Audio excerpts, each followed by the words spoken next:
Mis saludos, estudiantes de octavo grado, familiares que nos acompañan y profesores. Espero que a lo largo de esta semana hayan podido realizar las tareas orientadas y sobre todo esa tarea experimental que se les planteó en el encuentro anterior.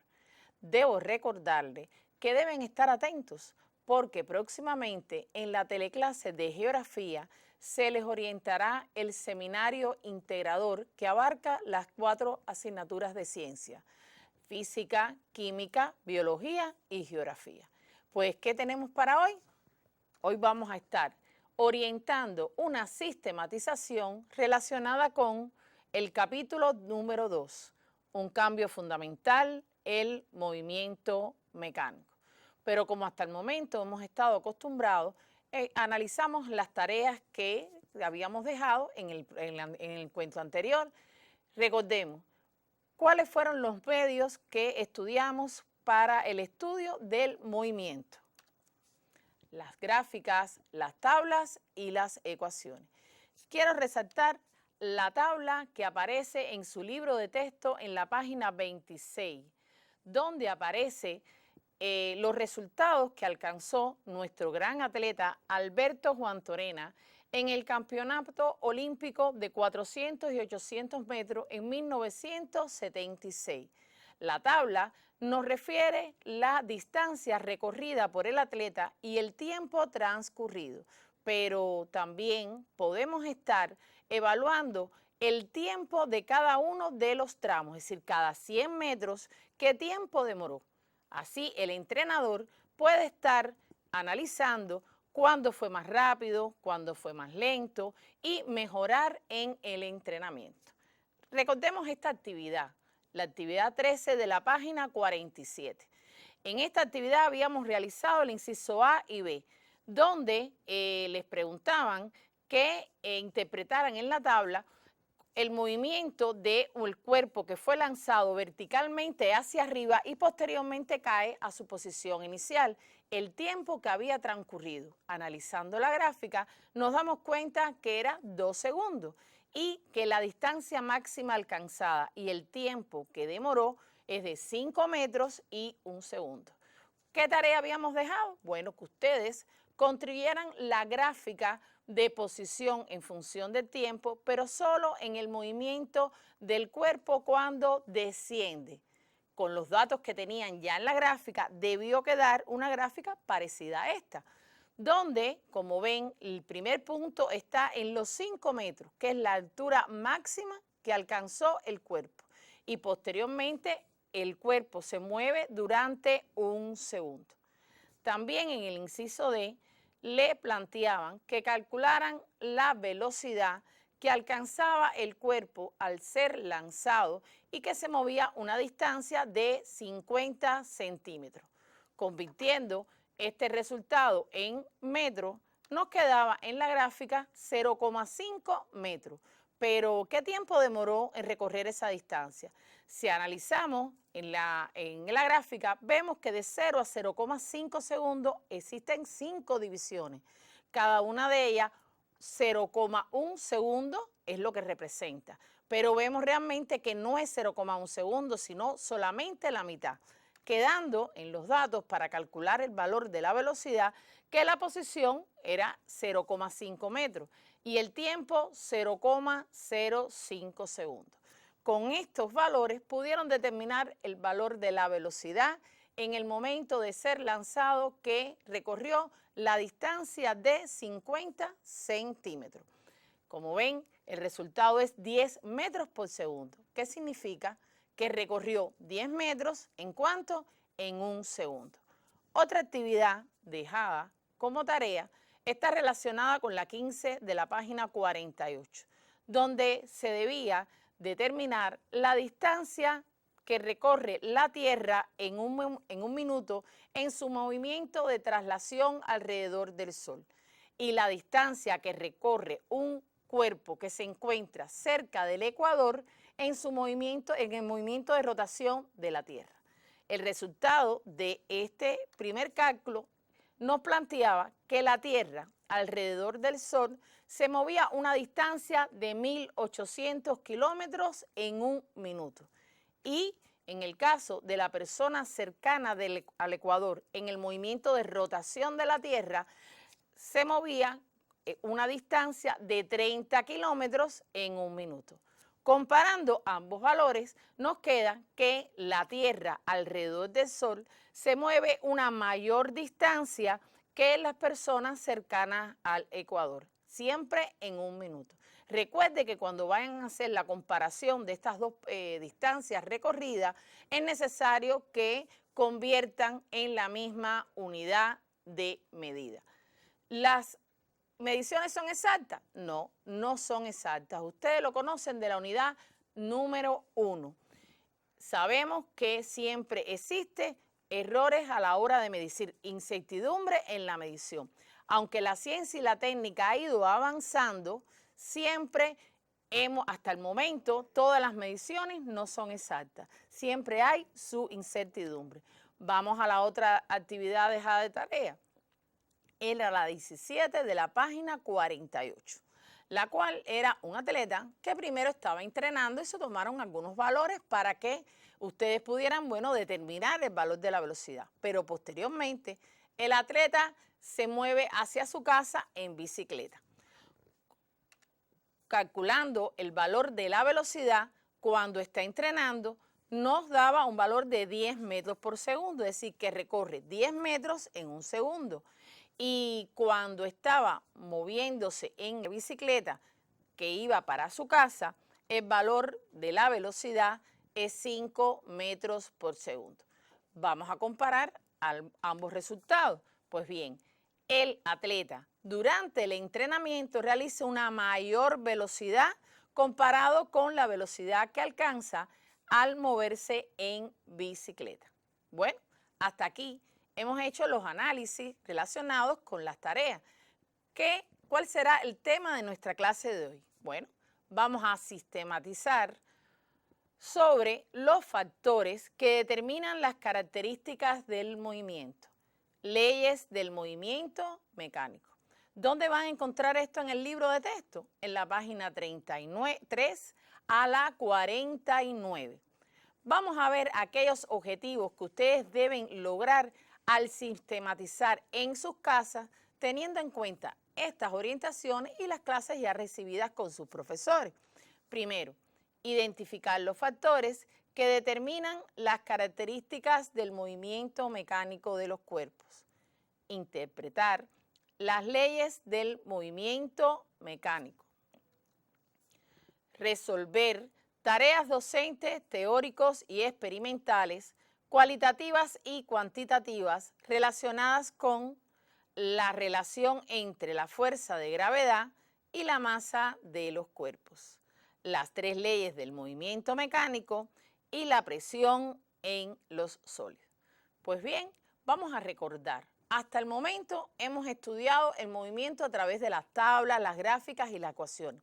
Pero ¿cómo variar ese movimiento? ¿Cómo cambiar su valor de velocidad, su dirección o su sentido? Con tus profesores estudiaste que los factores que determinan las características del movimiento son cierta acción externa y características propias del sistema. También estudiaste las leyes del movimiento mecánico o leyes de Newton. Observen en la siguiente figura. Tenemos 2 carritos de mecánica del laboratorio de física. Uno se encuentra en reposo y el otro con un movimiento rectilíneo uniforme. ¿Qué tenemos que hacer para que ambos cuerpos cambien su estado o de reposo o de movimiento? Muy bien, aplicar una fuerza. Y de ahí la primera ley del movimiento. Todo cuerpo continúa en su estado de reposo o de movimiento uniforme en línea recta, a menos que sea obligado a cambiar ese estado por fuerzas aplicadas sobre él. A través de la fuerza se mide la intensidad de la acción que se ejerce sobre el cuerpo. No copien esta ley porque ya ustedes la tienen en la libreta, pero la tienen en su libro de texto en la página 36 del propio libro. Fuerza. Tiene un valor, tiene una dirección y un sentido. Y se representa mediante segmentos de recta. donde en uno de sus extremos aparece una saeta. El valor lo da la longitud de la saeta, la dirección, como dibujemos el segmento, horizontal, vertical o diagonal, y el sentido me lo representa la saeta. Recuerden que dirección no es lo mismo que sentido. En los laboratorios de física, ustedes han trabajado con este instrumento que llamamos dinamómetro, que me permite medir directamente las fuerzas, pero además conocen que la fuerza, su unidad de medida es el newton, en honor al gran científico Isaac Newton. Pues bien, una de las fuerzas que hemos trabajado y que ya hemos analizado en otros encuentros es la fuerza de gravedad, que no es más que la fuerza que ejerce la Tierra sobre los cuerpos que están cercanos a la superficie. Esta ecuación ya la conocen, la fuerza de gravedad, que es igual a la intensidad de la gravedad por la masa. Pero esa intensidad de la gravedad, ¿de qué depende? Bueno, depende de las características del cuerpo celeste, de su masa y la posición a que nos encontremos de ella. La Luna, por ejemplo, Júpiter, cada uno de los cuerpos celestes tiene una intensidad de la gravedad diferente. Y queremos resaltar la figura del gran físico cubano Manuel Francisco Gran Guilledo, el cual determinó aproximadamente la intensidad de la gravedad en La Habana, en la Universidad de La Habana, lo que actualmente llamamos Colina. Ahí él determinó que la intensidad de la gravedad era aproximadamente 9,78 newton sobre kilogramo. Pero, ¿cómo representamos la fuerza? Vamos a ver, tenemos un cuerpo que se encuentra en reposo sobre una mesa. ¿Y qué fuerzas actúan sobre este cuerpo? La fuerza de gravedad, que actúa del centro del cuerpo hacia la Tierra. La normal, que no es más que la fuerza que realiza la superficie de apoyo sobre el cuerpo. ¿Cómo son esas dos fuerzas? Bueno, tienen igual valor, se encuentran en la misma línea de acción, es decir, en la misma dirección, pero diferente sentido. Para facilitar el estudio de las fuerzas que actúan sobre un cuerpo, vamos a tener en cuenta que todos los cuerpos los vamos a representar como un punto, como aparece a continuación.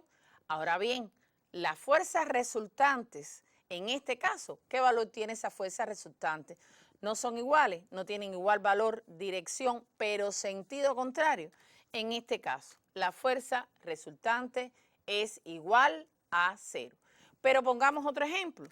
Vamos a coger uno de los carritos de inercia y vamos a aplicarle una fuerza paralelo a la superficie. ¿Qué fuerzas actúan sobre este cuerpo? Que se encuentra moviéndose con velocidad que va aumentando. Actúa la fuerza normal y la fuerza de gravedad. También la fuerza que realiza la persona que hace que el cuerpo se mueva. Pero contraria a ella, la fuerza de rozamiento. Como resultante tenemos que la fuerza que resulta de esta sumatoria de fuerzas es diferente de 0. Pero, ¿qué pasa con los cuerpos que tienen mucha masa? Miren la diapositiva. Ya conoces que mientras más masa tenga el cuerpo, más se opone a moverse, a cambiar su estado de reposo o de movimiento. Es más inerte. Por lo que, al ejercer una fuerza sobre un cuerpo, este no puede salir del reposo o modificar su movimiento instantáneamente, sino al cabo de determinado tiempo. Analicemos otro ejemplo. Vamos a ver dos cuerpos que tienen diferentes masas. La masa del carrito A es mayor que la masa del carrito B, pero vamos a aplicar la misma fuerza. ¿Cuál de los dos se mueve más rápido? Muy bien, el que tiene menor masa, porque a menor masa, mayor será la rapidez con que se mueve el carrito para una misma fuerza aplicada. Recuerden que siempre tengo que estar mencionando la magnitud física que permanece constante. Veamos otro ejemplo. En este caso tenemos dos carritos de masas iguales, pero aplico una mayor fuerza al carrito A. ¿Cuál se mueve con mayor rapidez? Muy bien, el que se le aplica mayor fuerza, porque al aplicarle mayor fuerza a cuerpos de masas iguales, se moverá más rápido. ¿Quién? El que se le aplique mayor fuerza. Esto no es más que los elementos relacionados con la segunda ley de movimiento. La fuerza define la dirección en que el cuerpo se pone en movimiento. Ambas fuerzas y masas determinan la rapidez con que el cuerpo cambia su reposo o movimiento. Pero, ¿qué ocurre cuando estos dos cuerpos interactúan o cuerpos que tienen diferentes masas? En el caso en que hay dos cuerpos que interactúan, siempre las fuerzas tienen igual valor. Lo conociste con tus profesores enunciando la tercera ley de movimiento, donde un cuerpo A actúa sobre un cuerpo B y este carrito B actúa sobre el cuerpo A con una fuerza de igual valor, igual dirección en la misma línea de acción, pero en sentido contrario. Bien, hasta aquí las tres leyes de movimiento. Vamos a poner una actividad del libro de texto donde la 27 de la página 49, donde les preguntan que si hay una interacción, es un choque entre un carro y un camión, si la masa del auto es de 1000 kilogramos y la del camión es de 10.000 kilogramos, porque si la tercera ley de Newton nos plantea que las fuerzas son iguales, el auto se deforma, es decir, sufre más daño. Vamos a analizar primero, el camión actúa sobre el auto, pero el auto actúa sobre el camión con una fuerza de igual valor, dirección, pero en sentido contrario. Por lo tanto, las fuerzas que actúan son iguales, no importa los cuerpos que interactúen. Aunque tengan iguales masas, aunque tengan diferentes masas, las fuerzas durante la interacción son iguales.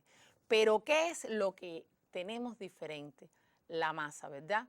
En la segunda ley estudiaste que un cuerpo que tiene menor masa, cuando se le aplica la misma fuerza a ambos cuerpos de diferentes masas, ¿cuál cambia más rápido el valor de su velocidad, su dirección y su sentido?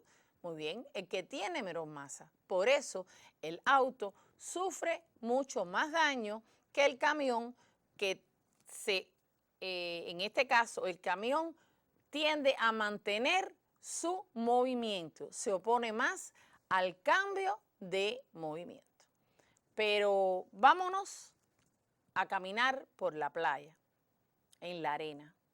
¿Se nos ocurriría caminar en tacones? Miren lo que ocurre, lo sabemos, ¿verdad? Es decir, a nadie se le ocurre caminar por la arena o quizás por una tierra recién húmeda o arada recientemente, caminar con tacones. ¿Por qué? ¿Qué pasa? Nos hundimos. En cambio, si nosotros mismos también caminamos con un par de tenis o descalzos sobre la arena, no nos hundimos y la fuerza de gravedad que actúa sobre nosotros es la misma. Esto es debido a ¿qué?